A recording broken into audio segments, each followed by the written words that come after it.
মহারাজ, এই দুজন ইংরেজ সাহেব আপনার সাথে দেখা করতে এসেছে। আরে আরে বলুন ইংরেজ সাহেবগণ, বলুন বলুন। নবাব বাহাদুর আমাদের এই কৃষ্ণনগরের কাছেই খাঁটি গড়ার পারমিশন মানে অনুমতি দিয়েছেন।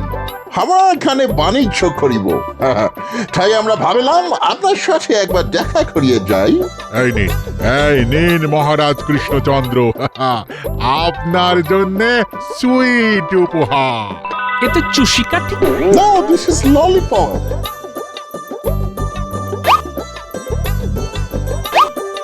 ধন্যবাদ ধন্যবাদ। প্রহরী, তুমি এনাদের জন্য পুষ্পস্তবক নিয়ে এসো। যথা আজ্ঞা মহারাজ।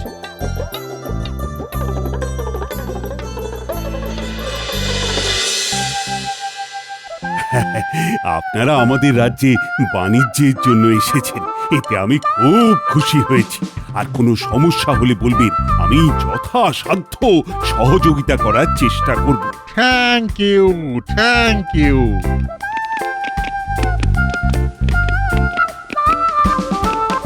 মহারাজ, ওরা আপনাকে ললিপপ দিল আর আপনি শুধু ফুল দিয়ে তাড়িয়ে দিলেন। তাড়িয়ে কোথায় দিলাম মন্ত্রী? ফুলের চেয়ে সুন্দর কিছু হয় না, তাই আমি মনে করি ফুলই হলো শ্রেষ্ঠ উপহার। না মানে ওরা আপনাকে খাবার জিনিস দিল, আপনিও ওদের খাওয়াতে পারতেন। মন্ত্রী মশাই, আপনি অন্তত খাবার নিয়ে কথা বলবেন না। এত খাচ্ছেন তবুও তো শরীরে কিছু লাগছে না। ফুলের ঘায়েও যেন আপনি মূর্ছা যান। কি বললে? আমি ফুলের ঘায়ে মূর্ছা যাই?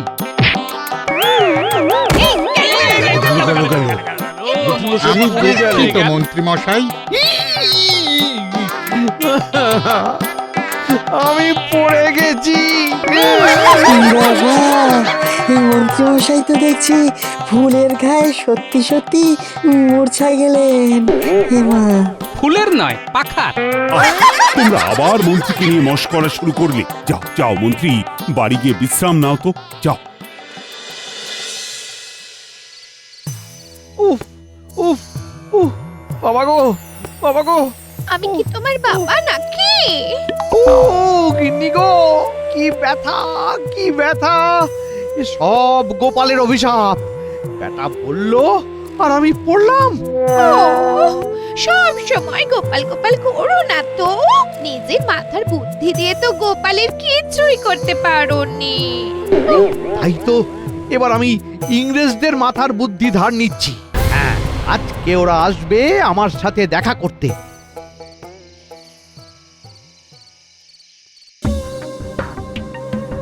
গুড ইভিনিং মন্ত্রী। ইভিনিং, গুড ইভিনিং, শুভ সন্ধ্যা। সন্ধ্যার শুভ নেই সাহেব, সন্ধ্যার শুভ নেই। একদিকে গোপালের মন্ত্রণা, তার উপর কোমরে যন্ত্রণা। তারপর তো সেই ব্যাপার, মন্ত্রী মশাই চিৎপটাং। মন্ত্রী মশাই চিৎপটাং। ওই বাঁকা মনের লোক পাখায় আহত হয়েছেন।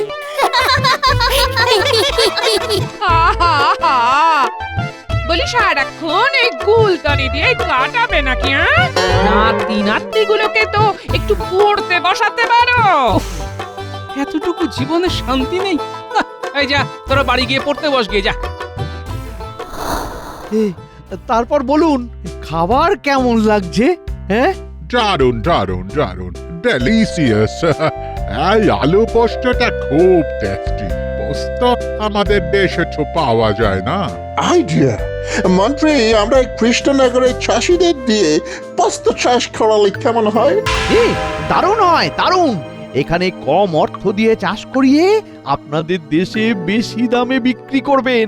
দেখবেন লাভের গুড় পিঁপড়ে কেন হাতিও খেয়ে শেষ করতে পারবে না। বেশ, তাহলে কালকেই চাষিদের সাথে কথা বলিব।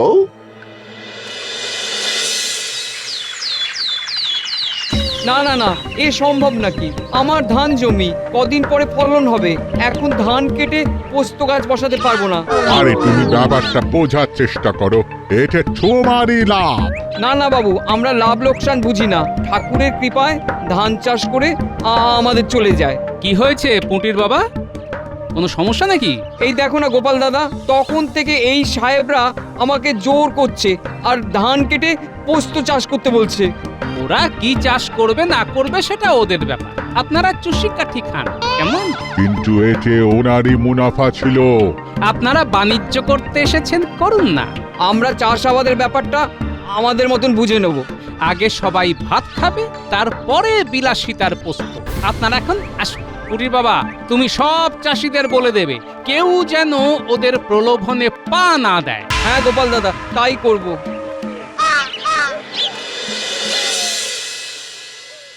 বুঝলে মন্ত্রী, একটাও চাষি পোস্ত চাষ করতে রাজি হলো না।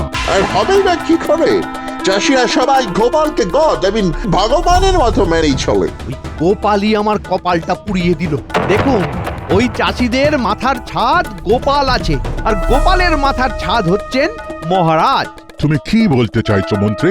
একটু খোলসা করে বলো তো। শুনুন শুনুন শুনুন, আমার কাছে একটা জবরদস্ত পরিকল্পনা আছে, যেটা অনুযায়ী কাজ করলে স্বয়ং মহারাজ ভিজে বিড়ালের মতন মিউ মিউ করবে।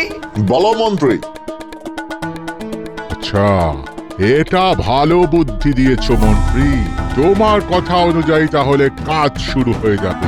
হ্যাঁ, তাহলে আর কি?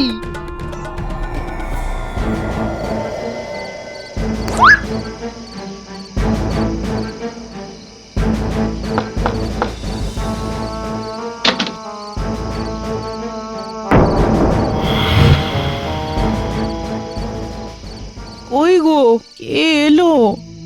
এ কি গো, কোথায় তুমি? কি গো? এই এই পুটি পুটি, ওঠ মা ওঠ, তোর বাবা কোথায় গেল বলতো?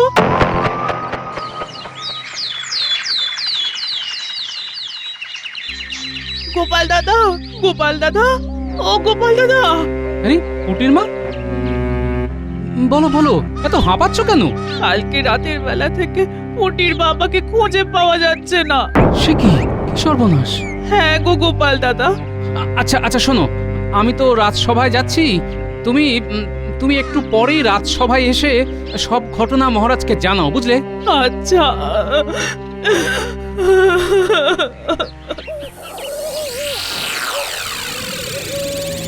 হায় হায় হায় হায় হায়, এবার আমার কি হবে?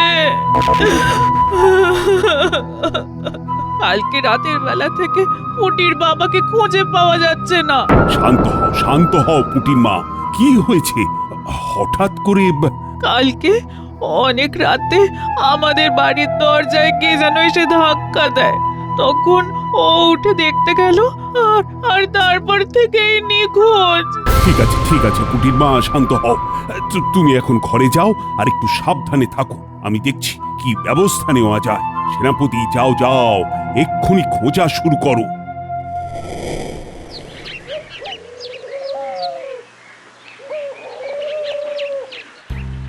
কি বলা নেই কওয়া নেই, হঠাৎ করে দিনে দুপুরে ভোলার দোকান বন্ধ কেন?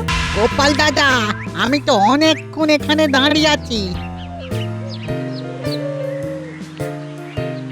আর অপেক্ষা করে লাভ নেই ভাই। ওই ভোলা ময়রার বাড়িতে তো ওই কান্নার রোল পড়ে গেছে। কালকে রাত থেকে ভোলাদা নিখোঁজ।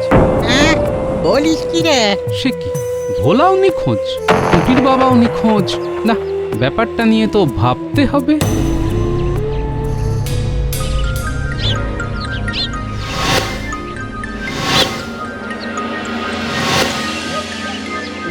আরে আরে আরে আরে আরে, তোমার কি হয়েছে বলো তো? সেই তখন থেকে চোরকির মতো গোল গোল গোল গোল ঘুরছো। সমস্যা গিন্নি, অনেক সমস্যা। বুদ্ধিটা কিছুতেই আসছে না, বুঝলে? যদি চারদিকে এত ধান চাষ হচ্ছে, কিন্তু তোমার মাথার বুদ্ধির চাষটা বন্ধ হয়ে গেল। আরে এই চাষ নিয়েই তো যত বিপত্তি গিন্নি। যারাই চাষ করছে বা যাদের জমি আছে, তারাই কি করে রাতারাতি নিখোঁজ হয়ে গেল? সত্যি খুব খারাপ লাগছে গো। না, আমাকে এক্ষুনি বেরোতে হবে। খেয়ে যাও। এই এসে খাবো খন, খাবার ঢাকা দিয়ে রাখ।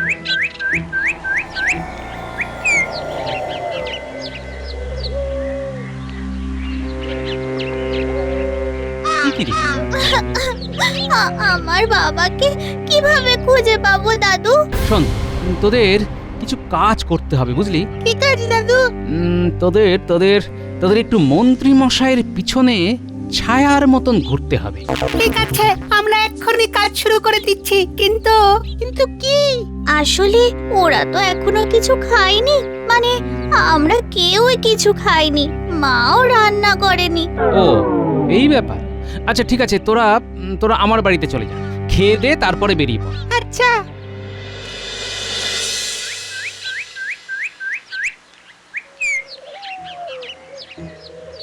এই উল্টে মন্ত্রী মশাই এই বিকেলে কোন দিকে যাচ্ছে বলতো?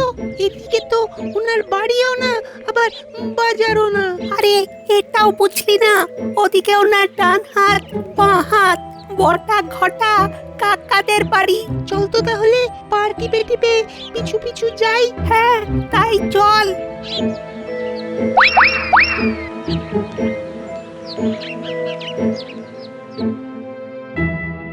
বুঝলি বটা ঘটা, অনেক কায়দা করে ইংরেজদের সাথে একটা পরিকল্পনা করলাম, কিন্তু এবার মনে হচ্ছে ব্যাপারটায় জল ভরে যাবে। কেন এরকম বলছেন? আরে বেশ কয়েকজন চাষিকে তো আমি আর ইংরেজরা মিলে ওদের ডেরাতে লুকিয়ে রেখেছি। সে তো জানি, কিন্তু কেউ কি এই ব্যাপারটা জেনে গেছে নাকি? না, এখনো জানেনি, কিন্তু মহারাজ তো সেনাপতিকে বনে বাজারে খুঁজতে পাঠিয়েছেন। আরে তাতে কি, আপনি এক কাজ করুন, আপনি আজকে রাতের মধ্যেই ওদের সাবধান করে দিয়ে আসুন। আর বলুন লুকিয়ে রাখার জায়গা যেন বদলে নেয়। ব্যাস হয়ে গেল। এটা ভালো কথা বলেছিস তো। ঠিক, আমি সন্ধ্যের মধ্যেই বেরিয়ে পড়বো।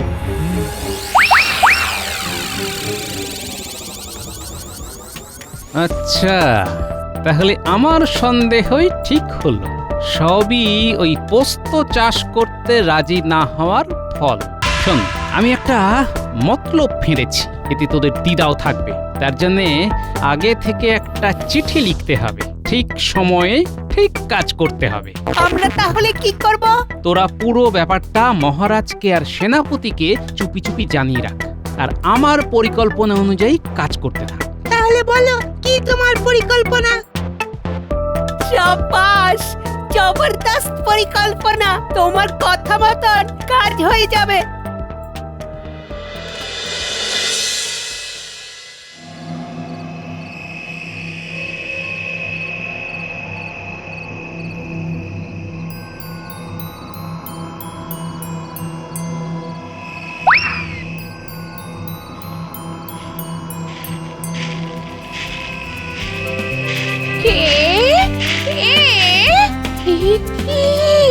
গোপাল বউ, তুমি এই সময়ে?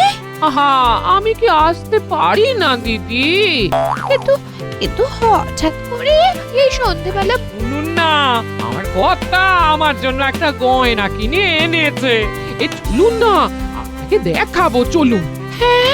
হ্যাঁ, আর যদি আপনার পছন্দ হয়ে যায় তখন আপনিও আপনার কর্তা ঠাকুরের কাছে বায়না করবেন। বেশ, চলো তবে।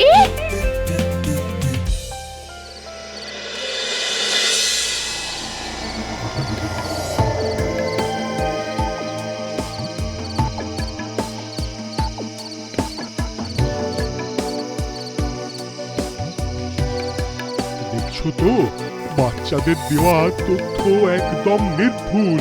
হ্যাঁ হ্যাঁ, তাই তো দেখছি সেনাপতি মশাই। ওদিকেই ইংরেজদের ডেরা, আর ওদিকেই মন্ত্রী মশাই যাচ্ছেন। মশাই চলে গেলেই আমরা সদল বলে আক্রমণ করব।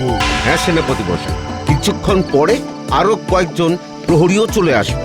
এখন শুধু দূর থেকে লক্ষ্য রাখো। বল বল, তোরা পোস্ত চাষ করবে কি না?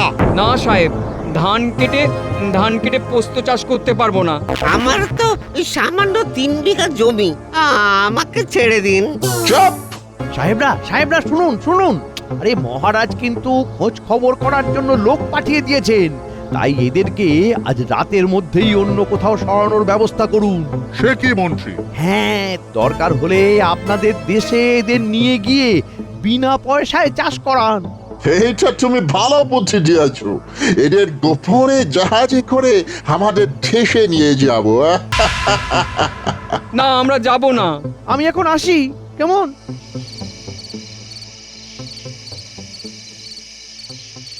ওরে তোদের কর্তার বিপদ, মন্ত্রী মশাইয়ের খুব বিপদ। চল চল। সে কি? কোথায়? আরে চল তো আগে।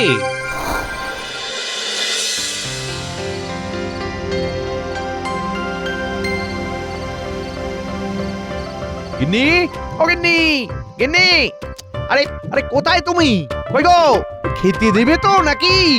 কি সারা বাড়ি খুঁজে পেলাম না, কোথায় গেল রে বাবা?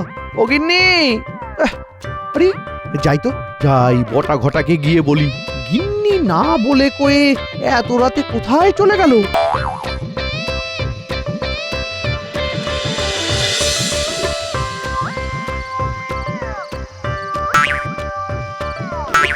কি আরে বটা ঘটাও তো বাড়িতে নেই, এরাও কোথায় গেল?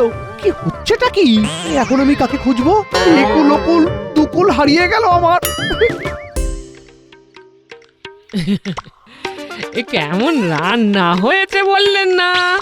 সে তো ভালোই হয়েছে, কিন্তু গয়না তো দেখালে না। গয়না? এই গয়না তো একটা বাহানা মাত্র, আপনাকে এখানে ধরে রাখার জন্য। হ্যাঁ, তার মানে আমাদেরকেও ধরা হচ্ছে। হ্যাঁ, গৃহবন্দী। গরিব নিরীহ চাষিদের ধরার এই শাস্তি। তবে আদর যত্নে কোনো খামতি হবে না, এই 2-1 দিনের মধ্যেই ছেড়ে দেব। ও তাহলে ঠিক আছে।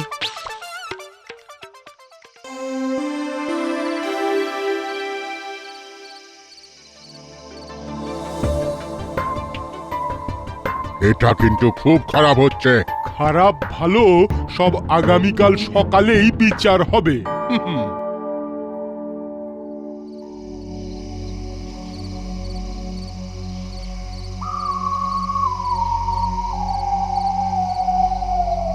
কি কি সব গেল কোথায়? সাহেবরাও তো দেখছি চলে গেছে। আমার সাথে এটা কি হচ্ছে? আমি তো মাত্র কয়েকটা চাষিকে নিখোঁজ করেছিলাম, এখন তো দেখছি আমার কাছের লোক সবাই নিখোঁজ হয়ে যাচ্ছে। কাল সকাল হলেই মহারাজকে জানাবো। হ্যাঁ,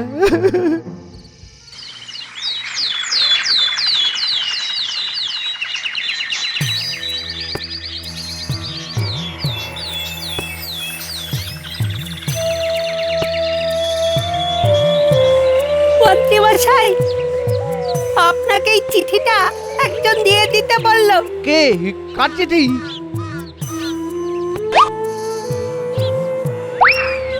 প্রিয় স্বামী, আমি তোমাকে ছেড়ে চলে গেলাম। আমি যেখানেই আছি খুব ভালো আছি, আর তোমার কাছে ফিরবো না। তুমি একা একাই থাকো, হাত পুড়িয়ে খাও, বিদায়। ইতি শুধুমাত্র তোমার গিন্নি।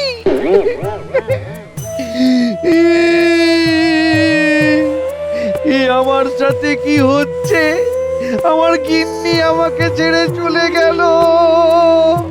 এবার আমি কি করব? হ্যাঁ হ্যাঁ হ্যাঁ হ্যাঁ, আমার মাথা কাজ করছে না, আমার মাথা কাজ করছে না গো। ও গিন্নি, আমি এবার কোথায় যাব গো? হ্যাঁ, ষড়যন্ত্র, আমি এক্ষুনি অভিযোগ জানাবো। হ্যাঁ,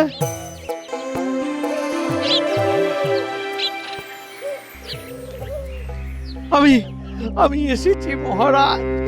আমি সর্বহারা হয়ে গেছি। আমার বউ চলে গেছে, বটা ঘটা নিখোঁজ, সাহেবদের কেউ দেখতে পাচ্ছে না মহারাজ। বেশ হয়েছে, যেমন কর্ম তেমন ফল। তুমি নিশ্চয়ই কোনো পাপ কাজ করেছো। হ্যাঁ মহারাজ, হ্যাঁ, আমি পাপী। আমাকে পাপের শাস্তি এভাবে পেতে হবে জানতাম না। কি পাপ করেছেন মন্ত্রী মশাই? সব গরিব চাষিদের আমি চক্রান্ত করে লুকিয়ে রেখেছিলাম, আর এই ইংরেজরাই এই কাজে আমাকে সাহায্য করেছিল। কিন্তু ব্যাপারটা ঘুরে গেল, তাই না?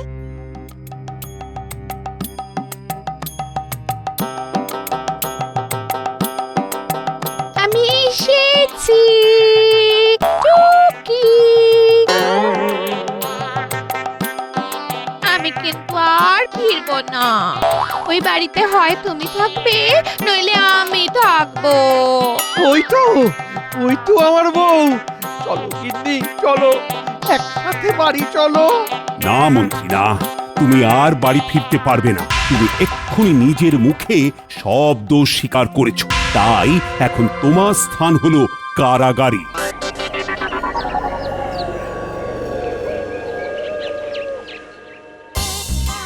সব আপনার জন্যে, সব আপনার জন্যে। আমরা আমরা আপনার কথা শুনে এই পাপ কাজ করতে গিয়ে ধরা পড়েছি। দাঁড়িয়ে দেখছো কি? এই মন্ত্রীকে শাস্তি দাও। আমি আর করবো না গো। একেই বলে ফন্দির পরে ফন্দি দশা।